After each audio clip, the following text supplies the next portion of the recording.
नमस्ते दोस्तों, मैं संध्या आप सबको यूट्यूब चैनल में स्वागत करती हूँ। तो जो जेएसएससी सीजीएल 21 सितंबर का एग्जाम हुआ था, उस सेकेंड पेपर हिंदी का मैं आंसर की आप सबों के समस्त प्रस्तुत की हूँ और ये आंसर की है वो पूरा सटीक है। इसमें से मतलब एक दो ही मतलब मैं बोल सकती हूँ कि गलत हो सकता है, बट बाकी तो मैं सही ही सारा ही आंसर की है, क्योंकि मैं अच्छे से देखी हूँ, एनालाइज की हूँ, उसके बाद ही वीडियो अपलोड कर रही हूँ। तो आप अच्छे से देखिएगा 100 में कितना क्वेश्चन सही होता है। तो आज का प्रश्न नंबर 1 है कि निम्नलिखित भाषाविदों को उनके ग्रंथों के साथ सुमेलित कीजिए। तो भाषाविद और उनके ग्रंथ के साथ आपको सुमेलित करना था। तो देखिए, कामता प्रसाद गुरु, तो कामता प्रसाद गुरु का इनमें से कौन सा ग्रंथ है? तो हिंदी व्याकरण। कामता प्रसाद गुरु का है हिंदी व्याकरण है। किशोरी दास बाजेपी का है हिंदी शब्दानुशासन है। और उदय नारायण तिवारी का है हिंदी भाषा का उद्भव और विकास है। और रामविलास शर्मा का है भाषा और समाज। तो इस तरह से आपको सुमेलित करना था। तो देखिए, सही आंसर होगा ऑप्शन नंबर बी सही होगा। अगर आप रामविलास शर्मा का भी अगर आपको याद होता तो सही आंसर हो आपका सही हो जाता। और अगर कामता प्रसाद गुरु का भी ग्रंथ अगर याद रहता तो इस तरह से आप एलिमिनेशन मेथड यूज करके भी आप सही कर सकते थे। तो सही आंसर होगा ऑप्शन नंबर 2 सही होगा, नंबर बी सही होगा।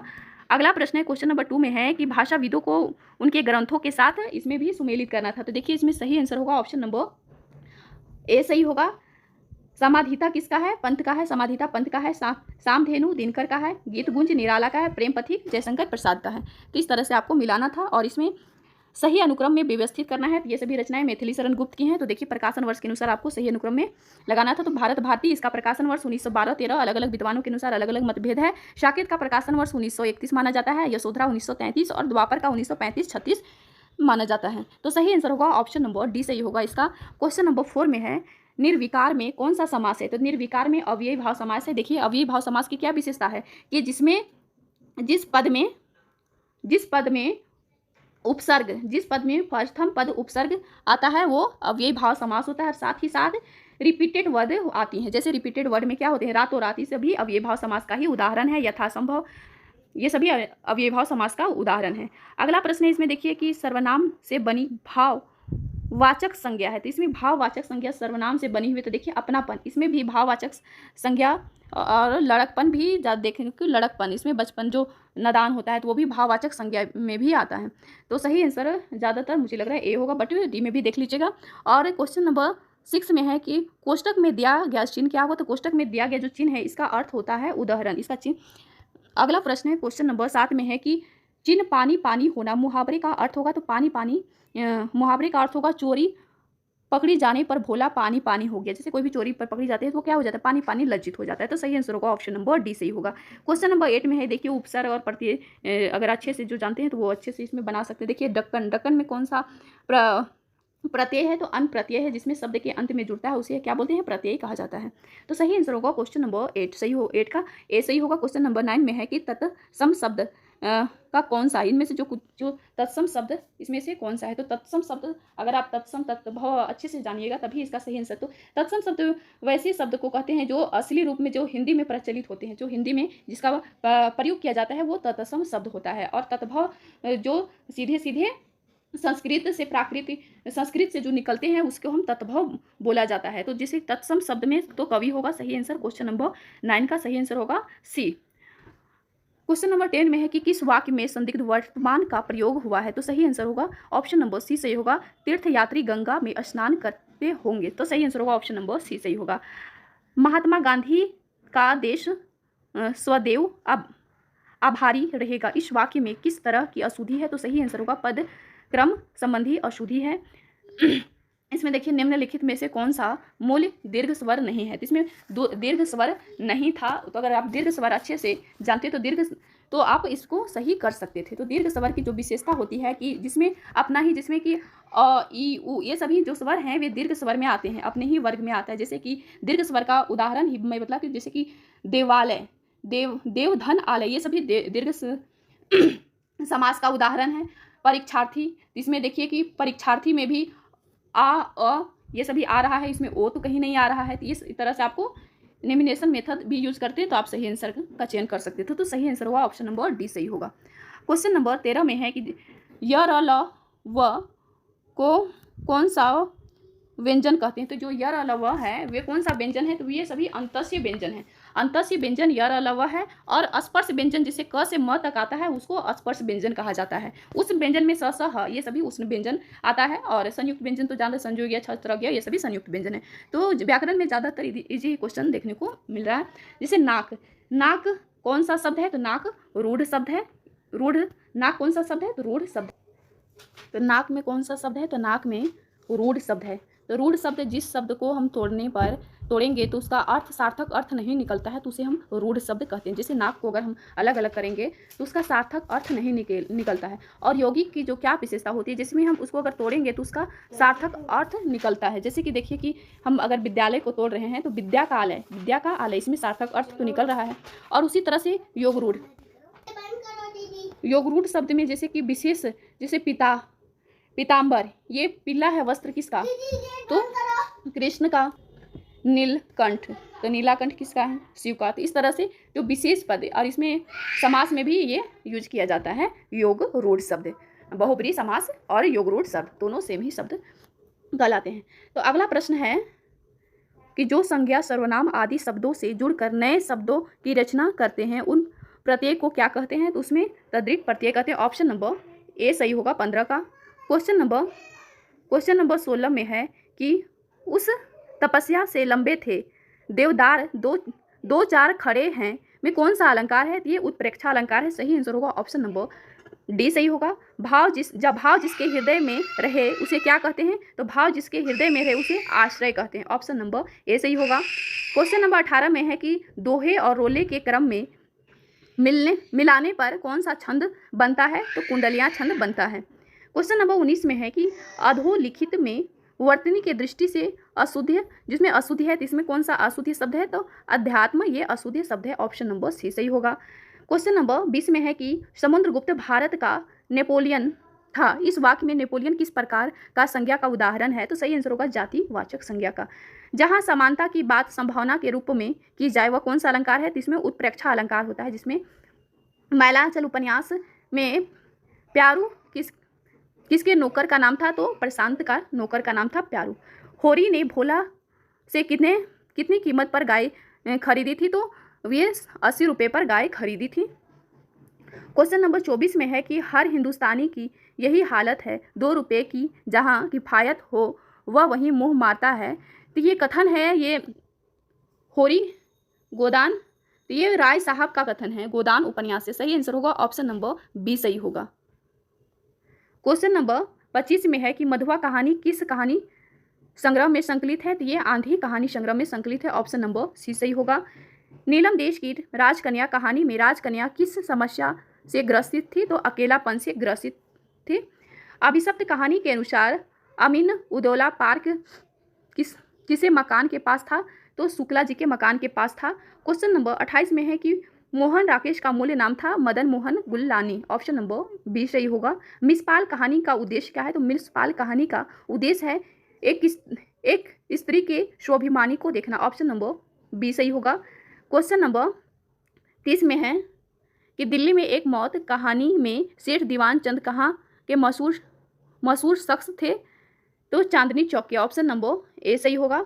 वापसी कहानी के गजाधर बाबू किस विभाग से सर्विस करते थे? तो रेलवे विभाग के सर्विस करते थे। क्वेश्चन नंबर 23 में है डॉक्टर मुखर्जी कहाँ के रहने वाले थे? तो वर्मा के रहने वाले थे।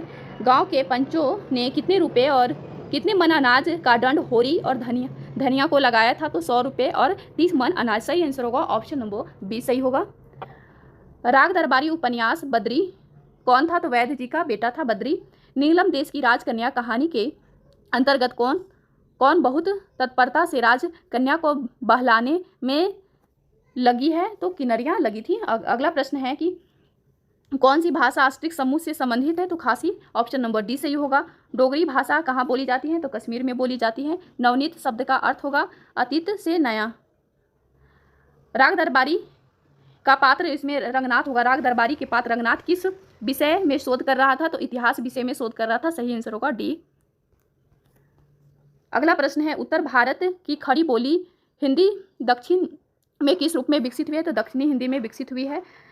आधुनिक काल के द्वितीय चरण को किस काल की संज्ञा दी जाती है? तो सुधार काल की संज्ञा दी जाती है। क्वेश्चन नंबर 43 में है कि इनमें से कवि दो युगों से संधि स्थल पर अवस्थित है? तो Bharatendu Harishchandra, option number D सही होगा। ऑप्शन नंबर डी सही होगा। 44 में है कि छत्रसाल प्रकाश किसकी रचना है? तो छत्रसाल प्रकाश है ये रीतिकालीन कवि की, लाल कवि की रचना है। सही आंसर होगा ऑप्शन नंबर ए सही होगा। क्वेश्चन नंबर 45 में है आचार्य रामचंद्र शुक्ल ने प्रेमाख्यान काव्य परंपरा का प्रथम कवि किसे माना है? तो जयसी को माना है आचार्य रामचंद्र शुक्ल ने। अगला प्रश्न है निम्नलिखित काव्य पंक्तियां किस कवि की हैं? तो भारतेंदु हरिश्चंद्र की पंक्ति है। ऑप्शन नंबर ए सही होगा। फोर्ट विलियम कॉलेज की स्थापना 1800 ईस्वी में। सुजान विनोद किसकी रचना है? तो देव कवि की रचना है। नियम और उपनियमों के ये बंधन टूट हो जाए, विश्व भर की पोषक बिना के सब तार मुख हो जाए। उपरोक्त काव्य पंक्तियां किसकी है? तो बालकृष्ण शर्मा नवीन, ऑप्शन नंबर सी सही होगा। अगला प्रश्न है कला और नैतिकता का सिद्धांत मैथ्यू ऑर्न, ऑप्शन नंबर डी सही होगा। कला और नैतिकता का सिद्धांत मैथ्यू ऑर्न का है। क्वेश्चन नंबर 51 में है भोज ने रस का मूल्य किसे माना है? तो भोज ने रस को मूल अहंकार को माना है। ऑप्शन नंबर सी सही होगा। क्वेश्चन नंबर 52 में है भारतीय काव्य शास्त्र में काव्य कृतियों मानी है? तो उपयुक्त सभी होगा। भारतेंदु मंडल के कवि इनमें से शामिल नहीं है। तो भारतेंदु मंडल के इनमें से कौन कवि शामिल नहीं है? तो ठाकुर जगमोहन सिंह ये बिल्कुल सही है। बद्री नारायण चौधरी प्रेमचंद ये भी सही है। राधा चरण गोस्वामी ये भी सही है। राधा कृष्ण दास हैं ये भारतेंदु मंडल के कवि नहीं है। भारतेंदु मंडल के कवि राधा कृष्ण दास नहीं है। तो देखिए ऑप्शन नंबर सी सही होगा। 53 का राधा चरण गोस्वामी ये है, इनका जन्म 1854 से 1914 ईस्वी माना जाता है। 1854 से 1914 ईस्वी राधा चरण गोस्वामी का। तो सही आंसर होगा ऑप्शन नंबर सी सही होगा 53 में। अगला प्रश्न है किसका मत कल्पना और तर्क दोनों साथ साथ चलते हैं, पहला एक दूसरे के पीछे नहीं छोड़ सकता? तो किसका? तो टी.एस. इलियट का है। ऑप्शन नंबर डी सही होगा। मैला आंचल उपन्यास में किस चरित्र को देखकर कुत्ते दूर से ही पहचान लेते हैं? तो बावन दास सही आंसर होगा। ऑप्शन नंबर डी सही होगा। किसे छायावाद का जनक कहा जाता है? तो मुकुटधर पांडे को छायावाद का जनक कहा जाता है। ऑप्शन नंबर सी सही होगा। आधे अधूरे नाटक में पुरुष पात्रों की संख्या कितनी है? तो आधे अधूरे नाटक में पुरुष पात्रों की संख्या सही आंसर होगा। ऑप्शन नंबर सी सही होगा इसका। देखिए इसमें कौन कौन सा पात्र है। महेंद्र नाथ है सिंघानिया, पुरुष 2 है। जगमोहन पुरुष 3 की भूमिका निभाता है। और पुरुष 4 में है जुनेजा। और जो सावित्री का दोस्त है शिवजीत ये भी पुरुष पात्र है। और कितना हो गया 5 हो गया। और बिन्नी का जो पति है वो मनोज है, पुरुष 6 में। और पुरुष 7 में है अशोक, ये सावित्री का पुत्र है। तो कुल पुरुष पात्र की संख्या कितना हुआ 7 हुआ। पुरुष 4 तक हो गया। और पुरुष 5 में शिवजीत, पुरुष 6 में जो मनोज है वे बिन्नी का पति। और अशोक कौन है? सावित्री का पुत्र है। तो कुल पुरुष पात्रों की संख्या 6 है। मैं क्यों बार बार पुरुष का नाम बतला रही हूँ ताकि आप लोग को कंफ्यूजन दूर होगा जिससे। तो बहुत जगह मैं देखी कि पुरुष पात्रों की संख्या 6 है इस वजह से। और साथ ही साथ एक और प्रश्न था कौन सा, हाँ एक ये भारतेंदु मंडल के कवियों में ये राधा चरण गोस्वामी ये नहीं, राधा कृष्ण दास होगा, ये भारतेंदु मंडल के नहीं है। ये राधा चरण गोस्वामी ये भारतेंदु मंडल के कवि में आते हैं। और अगला प्रश्न है वाक रचनात्मक काव्य कथन किसका है? ये विश्वनाथ का है। सही आंसर होगा ऑप्शन नंबर सी सही होगा। आचार्य शुक्ल जी आधुनिक काल के प्रथम उत्थान का समय कब से कब तक मानते हैं? तो इसका सही आंसर होगा आचार्य रामचंद्र शुक्ल जो आधुनिक उत्थान का जो समय है वे कब से कब तक मानते हैं? तो 1850 से 1900 तक। सही आंसर होगा ऑप्शन नंबर सी सही होगा। अगला प्रश्न है कि निम्न में से अज्ञेय का काव्य संग्रह नहीं है। तो इनमें से कौन अज्ञेय का जो काव्य संग्रह है वे नहीं है? तो सही आंसर होगा ऑप्शन नंबर 20 युवा पृथ्वी की आंखें, ये काव्य संग्रह नहीं है अज्ञेय का। बरसत लालच लाल की मुरली धरे रुकाए, ये बिहारी लाल की दोहा है। क्वेश्चन नंबर 62 में है कि जैसी कि पद्मावत रचना की भूमिका में दिल्ली के किस शासक की प्रशंसा की गई थी? तो सही आंसर होगा शेरशाह की प्रशंसा की गई थी। ऑप्शन नंबर डी सही होगा।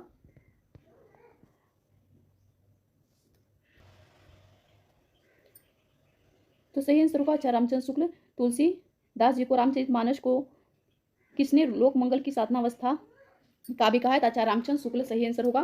क्वेश्चन नंबर 64 में है कि हिंदी को संघ की राजभाषा बनाने के लिए किसकी प्रस्ताव पेश किया गया था? तो श्री गोपाल स्वामी अयंकर। तो सही आंसर होगा ऑप्शन नंबर डी, भाषा की लघुत्तम इकाई। तो सही आंसर होगा वर्ण। अगला प्रश्न है, क्वेश्चन नंबर 66 में है, अनुमतिवाद किसका सिद्धांत है? शंकु का अनुमतिवाद है, और भट्टनायक का भुक्तिवाद, और अभिनव गुप्त का अभिव्यक्तिवाद है। मेरे राम का मुकुट भीग रहा है किसका निबंध संग्रह है? तो विद्यानिवास मिश्र का निबंध संग्रह है। रेत समाधि किसका उपन्यास है? तो गीतांजलि का उपन्यास है रेत समाधि। सही आंसर होगा ऑप्शन नंबर ए सही होगा।